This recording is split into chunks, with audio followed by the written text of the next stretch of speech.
So years ago, there was a Christian author and speaker named Francis Schaeffer. Passed away a long time ago. Brilliant, brilliant, brilliant man.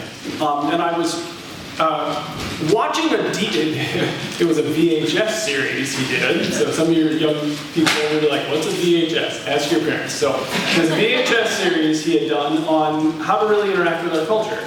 And he said something profound that I've never forgotten. He said, if you want to understand what our culture really believes, listen to our music, watch our TV shows, and watch the movies that they make. Because they're telling you their values in the music, movies, and TV shows that they produce, right? So art is a reflection, he was pointing out, of what's going on inside the hearts and minds of the people of our community. And I never forgot that. That was really profound. And so years later, I developed this habit of once a year taking time out of what we're planning in our calendar year to talk about movies. And so it's like, some of you have been to Park Church where they did this, so we do this. So usually in July, and this way we have all the fun popcorn stuff. Sorry for those of you watching online, we can't ship you popcorn. But anyway, for those who are here, we do this series and we talk about what are some of the common themes in movies, because they often tell us what people in the world value. And part of the goal of this is learning discernment. So some of the things that exist in our culture really fit our values well, and some do not. And so there's a bunch of things, but I often like to find the spiritual meaning in different topics like this, and it's an extremely challenging series that I do every year. So especially starting with this one. So this is the one we're starting with this July, Trolls. So any of you ever seen this cartoon, Trolls? My granddaughter, it is one of her favorites right now. So when I go to Dubuque and pick up my granddaughter Izzy, this is on all the way back, and when I drop her off, this is because it's just complete silence in the car. And she listens to music, and it's a really cute little musical. Okay, for those of you who aren't familiar with this at all, it's the story of trolls. Now, you know, when I was young, trolls were these big ugly things that lived under bridges and ate people. That's not this. Okay, so if you have that concept, get rid of the concept. So these are the trolls, right there. Bright, colorful, happy things, and all they do all day long is they sing, and they dance, and they hug, and they hug, and they dance, and they sing, and they got little watches that go off and tell them when it's time to hug each other. And so they're the happiest little creatures. And one day, they are discovered by the Bergens. And the Bergens are not happy creatures. They don't know how to sing, and they don't know how to dance, and they never hug ever, and they are miserable. They are miserable. And they watch as these happy little creatures dance about, and one day one of the Bergens gets the idea and said, wonder what it would be like if I ate one of these trolls. And he eats a troll, and all of a sudden he feels incredible happiness. Oh my goodness, I can be happy if I eat a troll. And so they capture all of the trolls, they put them in the tree in the center of their town, and they start an annual holiday called Trollstice, where once a year they open up the cage, they take out the trolls, they eat a troll, and they have happiness for one day a year.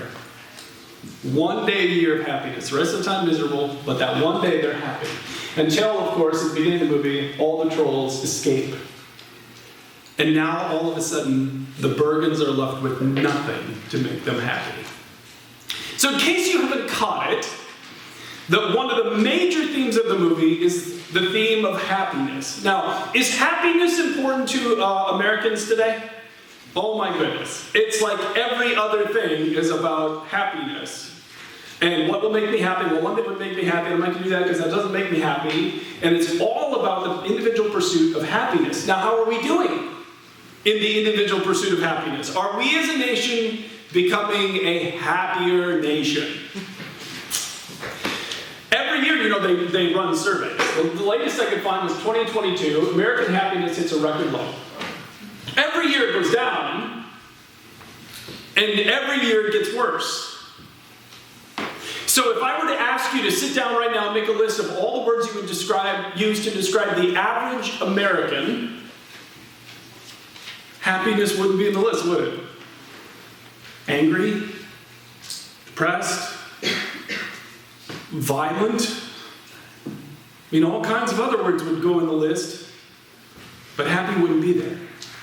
And everything that we're looking at in our society shows us why. I mean, we have rising rates of mental illness in America, right?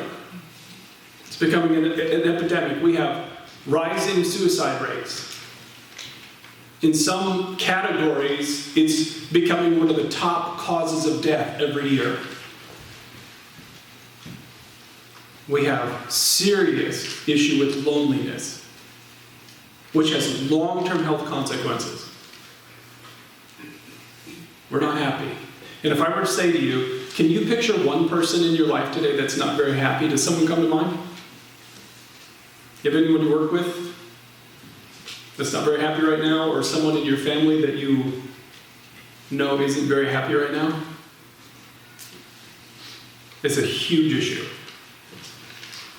And for some, it can really feel hopeless, and we don't want you to feel that way. So we're starting our series today, this 3-week series on At the Movies, and we're going to talk about this. How do I find my true source of happiness? We're going to use this movie as a launching point to talk about what the Bible has to say about it. So I want to ask you to open up your program. Inside you'll have these notes. Would you grab your notes? Take a pen as well, or some things you can write down as we go through this today. Welcome to those of you watching online. So glad you're with us. And if you go to our website at penielchurchlife.com, you can grab these notes as well and fill them in. Such an important subject. Big theme. I do want to give you one correction at the beginning about a mistake I've made in the past. I used to believe that happiness and joy were different things. And many of you Christians have heard this. You've heard that happiness is based on what's happening to you, but joy is this deep thing that's inside of you no matter what's happening. Nope. In the Bible, happiness and joy are the same. I used to teach that wrong.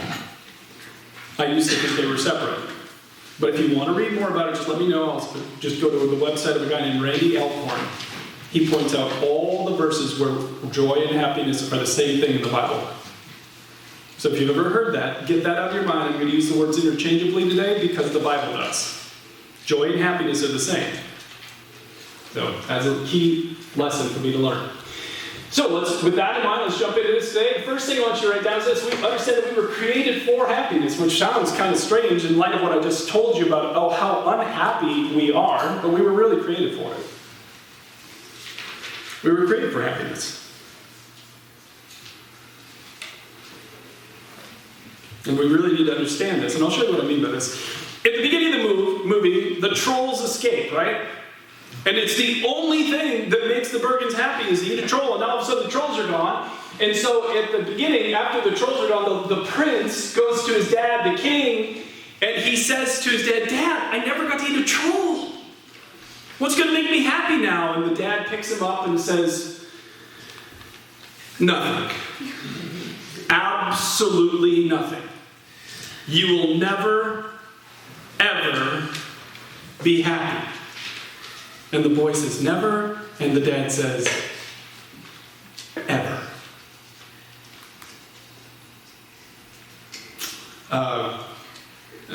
Wish we could say that this was limited to the movies.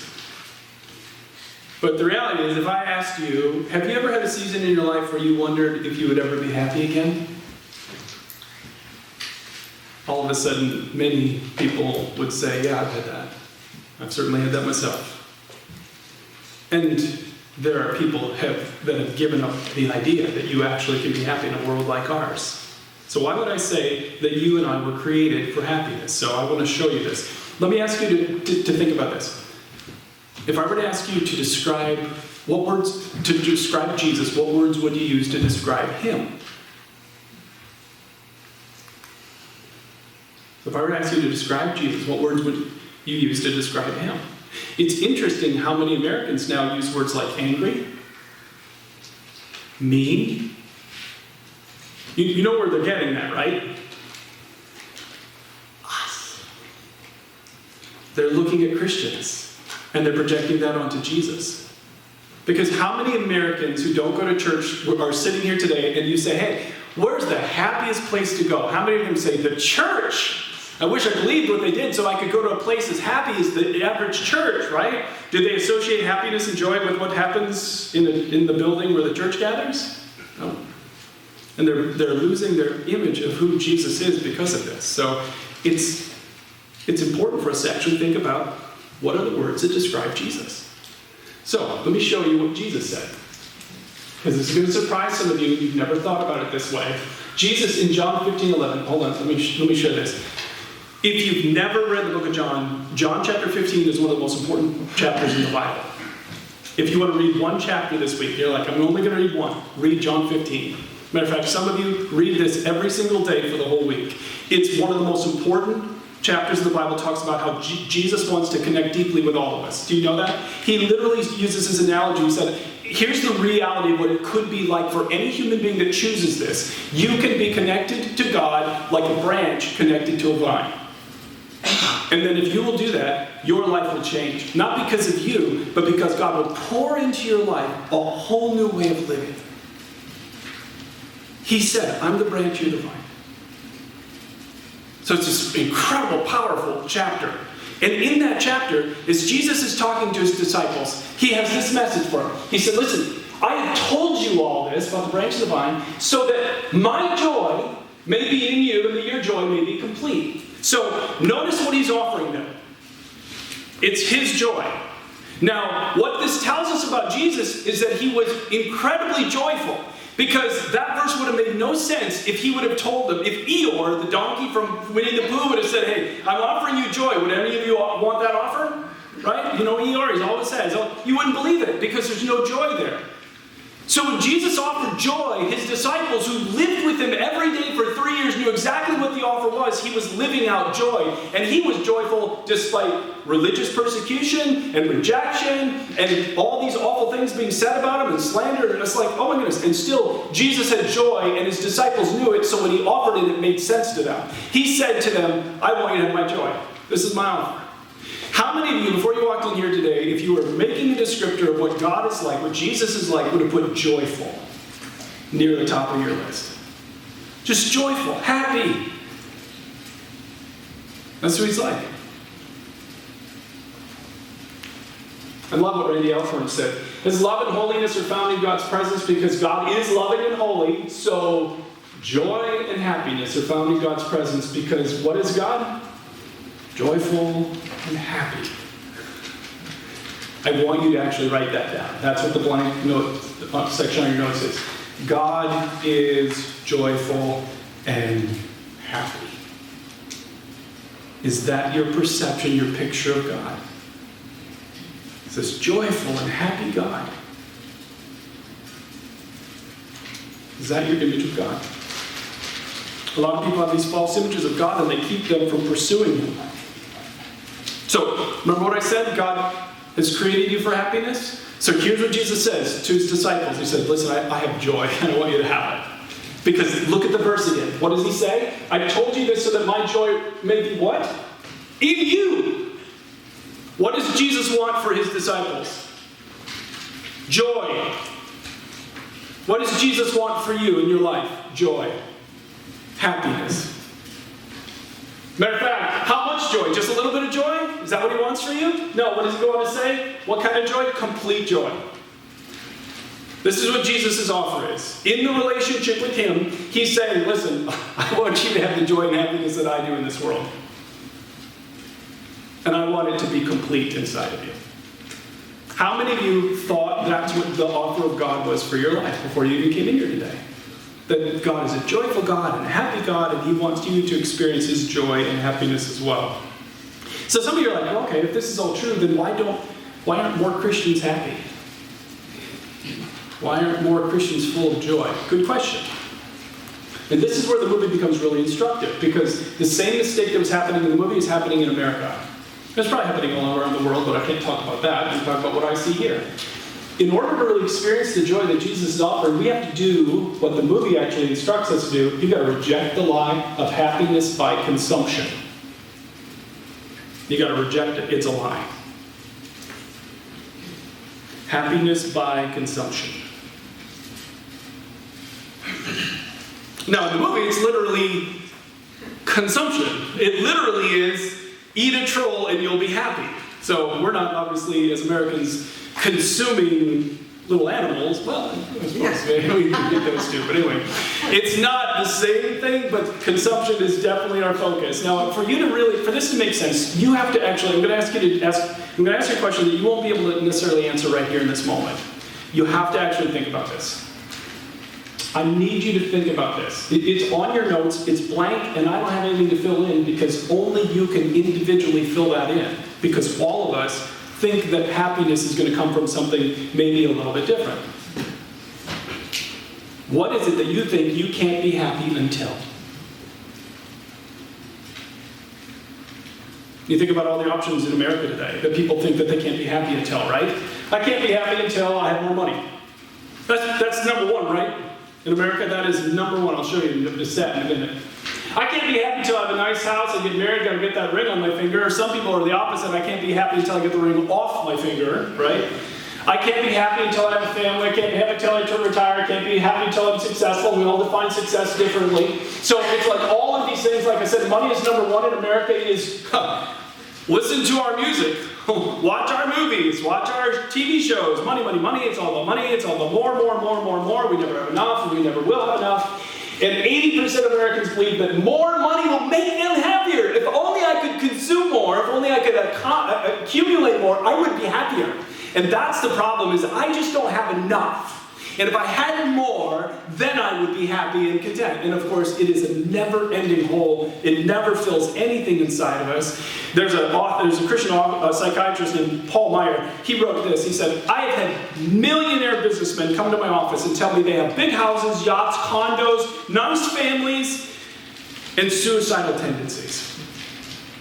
They have everything the world has to offer except one thing: inner joy. He said, they come to my office as a last resort, begging me to help them conquer the urge to kill themselves. We're Bergens who literally think that if we consume enough, we will be happy. And we're suicidal and completely miserable and growing mentally ill and everything bad because we've bought into a lie. It's not true. The interesting thing is, again, if you read your Bible, it will help correct some of the thoughts that exist in our American society, because the Bible is so clear about this. Paul, when he was talking about this, he wrote this from a prison cell. He said everything else is worthless when compared with the infinite value of knowing Christ Jesus my Lord. He said that's what it's all about. I want to know Jesus. For his sake, he said, I've discarded everything else, counting it all as garbage, so I could gain Christ. In other words, he said, when I look at what's offered in the world, and I look at Jesus, and I compare the world's offerings with Jesus, and knowing Jesus, he said, I sum it up, this is what the world is offering me. Garbage. It's all garbage. And we are sometimes aware of that. Sometimes. So, I periodically need messages like this for myself. Just to get reminded of the fact that, I love golf, absolutely love golf. I've spent a lot of money over the years building my golf clubs, and this is their future. This is not what they look like now. They look way shinier than that. But I guarantee you the day will come when they look like this, and no one will pay $1 for them at a garage sale. And they will wind up at $1. They're garbage. My golf game itself on the course is garbage. Totally garbage. Right? It's garbage. It's all garbage. Now, it's in shiny pre-garbage form, right? My car, nice shiny car, it's garbage. I promise you someday it'll look like that. I promise you. First car I bought in high school, I was so excited. Ooh, it was awesome. Big Buick Century, 1976 Buick Century, big old V8. Man, that thing flew. It was awesome. We shined it up. My dad and I spray painted it black. It was awesome. Had the Beach Boys in there, jammed really loud, flying down the car. Rode at way too fast a speed. And it's in a dump somewhere. And the second car I own is in a dump somewhere. And the third car I own is in a dump somewhere. The car I own right there, right now, it's garbage. Guaranteed. It's in its pre-garbage form, but it is headed for garbage. Guaranteed. Everything you own is garbage. Now, how many of you are sitting here thinking, well, I wish Brian would stop talking so that I can go to the dump, because, man, I just want to get some more garbage. Because if I just had some more garbage around me, I would be so much happier, right? Said no one ever. Garbage can't make us happy. And we lose sight of this all the time. I do. I admit, I do all the time. I teach this, and I continually have to be reminded of it. Now, for me, it's not, I wouldn't say, I can't be happy until I have more money. That's not the focus. It's never been really a big draw, or until I have a lot of possessions. But I can't be happy until I am more successful, is what I put in there. Because for me, my individual success is what pulls me away from God. This is my garbage, okay? And it can even apply to good things. So when I was a full-time pastor, so some of you don't know this, I do this part-time now. When I was full-time, I let the church and the growth of the church become my number one thing, to the detriment of me and everyone around me. So, I started a church, and first thing you want to grow a church past 100. And so it grew past 100, and I'm like, yeah, all right, what's next? 200. Let's go for 200 now. So we grow it grows past 200. It's like, yeah, what's next? 400. We grow past 400. Great, yeah, what's next? 1,000. This mythical number in the world of Christianity. Less than 1% of churches will ever break 1,000. It's like, we're going to drive, we're going to do it. So we worked, and for years, so many people worked so hard. Some of you worked so hard. We just sacrificed so much, served so much, and the day came on an Easter Sunday when we had, at our 3 campuses and 9 services on Easter, we had over 1,000 people attend. And everyone around me was excited. Do you know what I felt that day? Disappointed. Because I felt no happiness at all. Because I thought it was going to make me happy. I thought that achievement would bring me some level of joy internally. And I felt absolutely nothing. And I was so disappointed. And some of you know that because you've chased things in your life. You've chased jobs, you've chased income levels, you've chased success levels, and you've achieved them. Some of you have achieved incredible things in your career, and how did it make you feel? Joyful, happy, right? Enduring joy was yours. This is my garbage, not calling the church garbage, calling my focus the wrong focus. We all have this. How do you answer that question? I can't be happy until what for you? What is it you think that when you get this, when you achieve this, when you earn this, then you'll be happy?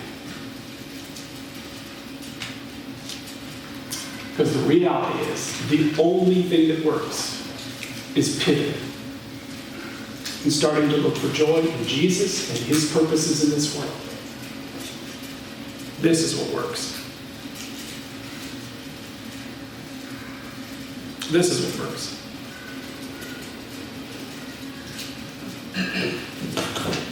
So this is where the movie totally blows it. If you watch the movie, the ending is crazy. It's a kid's cartoon, so we'll let it be crazy. Because, they're not going to talk about Jesus, right? So at the end, they're all waiting to eat trolls, and they decide not to eat trolls, and they're like, well, we'll never be happy. And then the trolls say, well, all you need to do is find happiness within you. Isn't that wonderful? Let's go into mental hospitals tomorrow, tell the depressed people they just need to find happiness inside them. And in the movie, they just start playing music, everybody dances, and everybody's happy. Wow! That's so easy! We are making this too hard. We just need to play some music, everybody start dancing, and we'll all be happy. Now, watching me dance will definitely make you smile or cringe, but it won't necessarily make you long-term happy, right? So this is where the world doesn't have an answer, and Jesus does. Jesus does. He offers us something totally different. So a couple of things. We're only going to talk about 2. First, you've got to make connecting with Jesus your everyday focus. This is what I do every single day. What my goal is every single day. Every single day I want to remind myself of what the reason why I'm alive is, and is to connect deeper with Him. Remember what I said earlier in John 15? That it's a branch connected to the vine. If you go outside right now and you tear a branch off one of the bigger branches on any of the trees around us, you know the moment you do that, it's going to start to die. Now, it'll retain some look of life for a while, right? But if I check on it in a week or 2 weeks, there will be no life in it. That's what Jesus is saying. You find your life in me. Real life is in me. And so we talk a lot about connecting habits here. Reading your Bible. If you're just getting started in your spiritual journey, we offer Bibles for free. And all I tell you is just read Matthew, Mark, Luke, and John.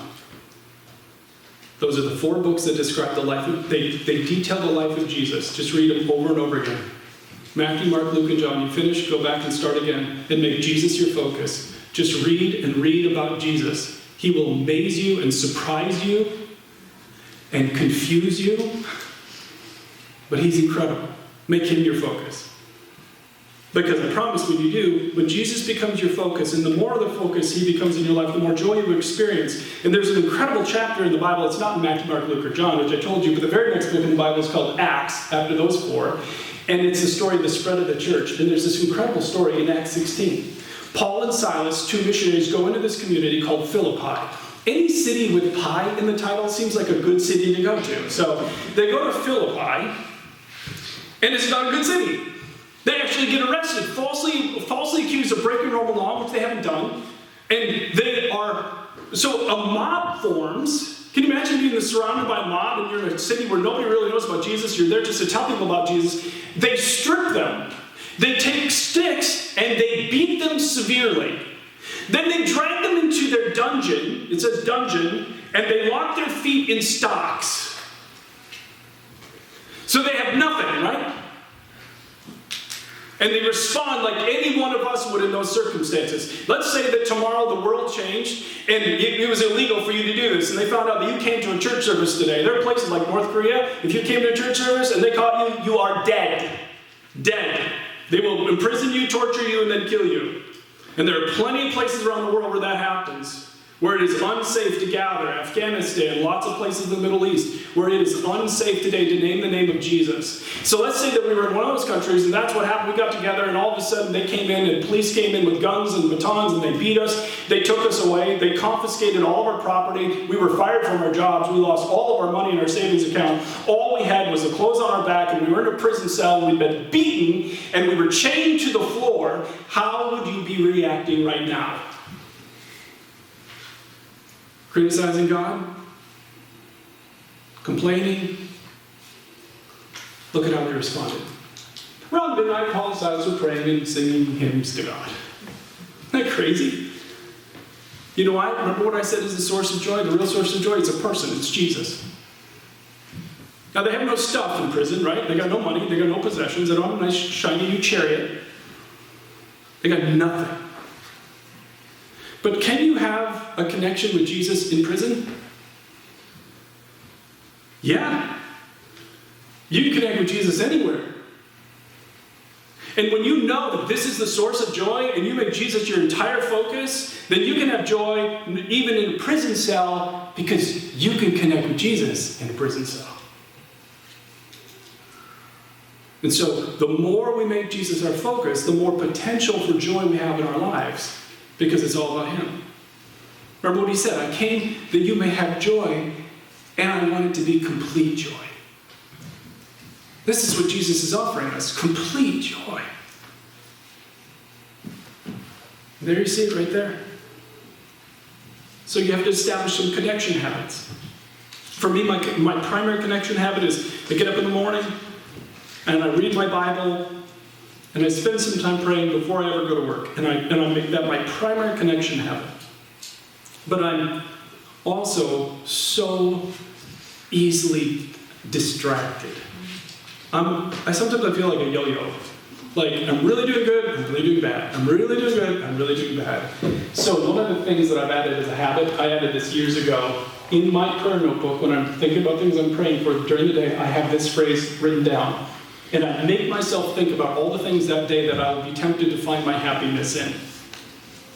So I will say to God, and I literally will say this, all right, God, all right, I can't be happy today until I win at that project at work and things go really good, and my boss loves what I do, and things go good on the golf course night, and all of these positive things. I list all the things that I potentially could chase today for happiness, and then I laugh, and I say to God, I can't be happy today until I connect deeply with you. And I put my focus where it has to be for the day. Because he offers joy. Garbage can't offer you joy. But a living God of joy, he can offer you joy. So I get my focus back on where my joy is going to be found, and I know it. And the more that's my focus, the more joy I experience. And if I lose sight of it, I lose the joy. The only other thing I want to talk about is letter C. If you really want more joy, then this is what you're going to have to do. Start to be like Jesus in this world, and that means giving and serving more. Consuming doesn't do it. And again, if you take the challenge I just said about reading Matthew, Mark, Luke, and John over and over again, you will read about Jesus. And I want you to think as you read through Matthew, Mark, Luke, and John, and pay attention to how much Jesus serves when he's here on earth. It's endless. He just serves and serves all the time. It's like he never stops. Nothing stops him. People are needy, he's going to serve. And he serves and serves and serves. He never slows down with his serving. It's an amazing model for us. And it's the same thing that we know that has the greatest impact on us today. Matter of fact, psychologists did this experiment. This will not surprise you. They did this experiment with depressed and anxious people, and they broke them into 3 groups. In group 1, they had those people, they trained them for 5 weeks in this 5-week experiment. Group 1, they were trained on how to, when they felt depressed, put the right thoughts in their mind. Okay? So they trained them on positive thinking skills. The second group, they had them build social connections for the entire 5-week experiment. So, people can really help you feel better. And so they were like, every week you have to have this many times of social connection. You got to have people over, you have to do all these things. And then the third group, they had them do 2 days a week, 3 acts of kindness per day. So just 2 days, not 7, not 5, not 4, 2 days. Pick 2 days, any 2 days this week you want, and you have to do 3 acts of kindness. Random acts of kindness for anybody. You're going to document it and write about it. And so they did this experiment with these 3 groups for 5 weeks. Want to guess which one was significantly better after the 5-week experiment? And not only after 5 weeks, after 10 weeks. It was the group that served. The more we make serving our focus like Jesus, the more joy we experience. Now, all week long, I plan to tell you a different story at the end that I'm going to tell you because I just can't shake this. So I told you what it was like for me when, the church was really growing and all these really cool things, and I'm not trying to poo-poo that at all, because, there were a lot of really good things that happened, but not inside of me. I was missing the joy that I could have been experiencing because I was focused not on Jesus, but on worldly accomplishments. But there were moments of just profound joy in the middle of that run. And they had nothing to do with growth barriers or attendance numbers. I've told you this story before, so I wasn't even planning to tell you, but it's my favorite joy story from that time period. My daughter got to know this girl in the community. They started hanging out. She didn't live far from my house, and so she was over a lot. And one day, my daughter said she needed a ride home, and so I said, well, pile in. So I took my daughter and this girl over to her house. They weren't far from my house. And she lived, her mom, single mom, 3 kids, they lived in this at one point it was probably a single house that somebody turned into 2 apartments, upstairs and downstairs. It was not very big. It was falling apart. I mean, you could poke your finger through the wood on the outside. You could see the foundation. You could see the insulation. I mean, it was just a slum. And who knows what they were paying, and I'm sure she was struggling to pay it.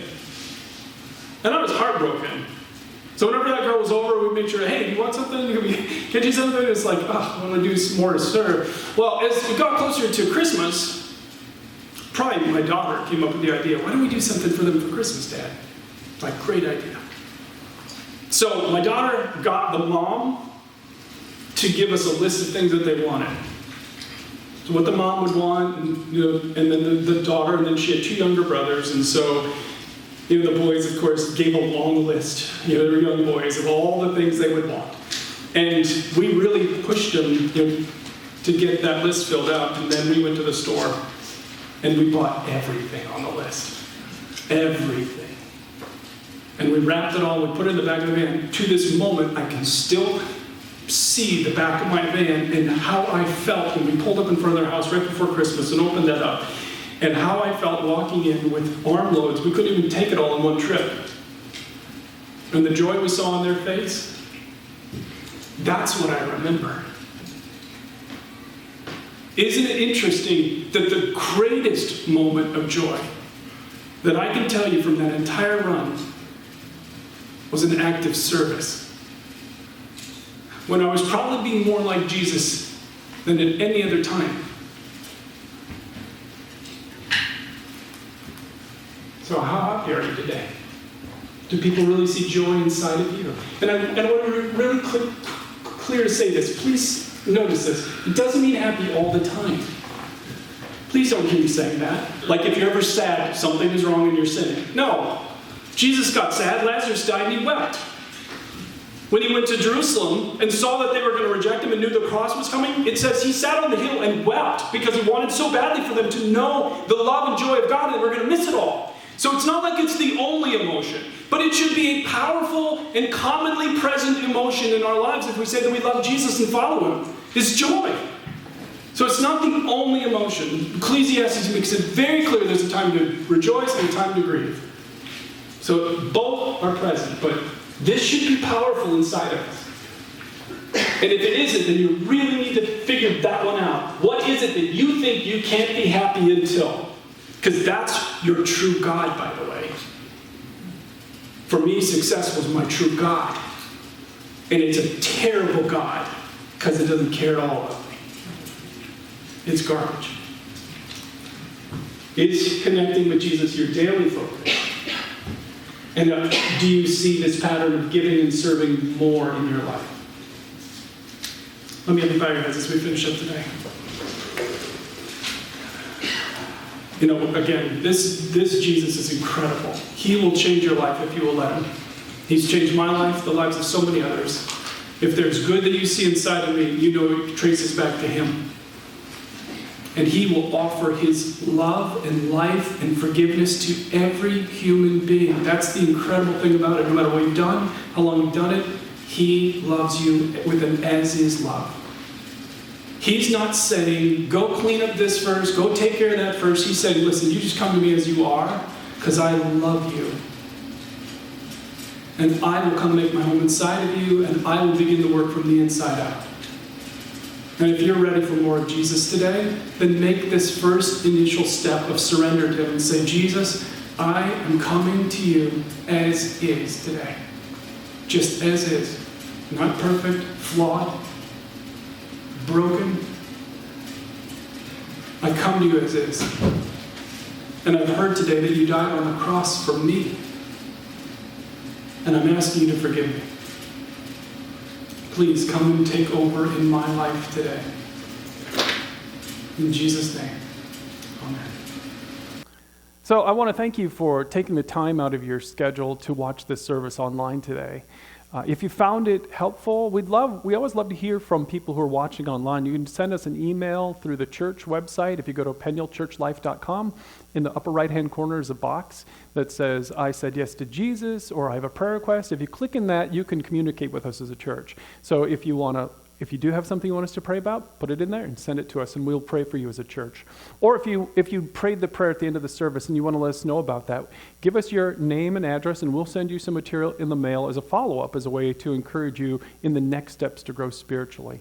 But again, thanks so much for taking the time to watch this service today, and we hope that God's great blessing rests on you.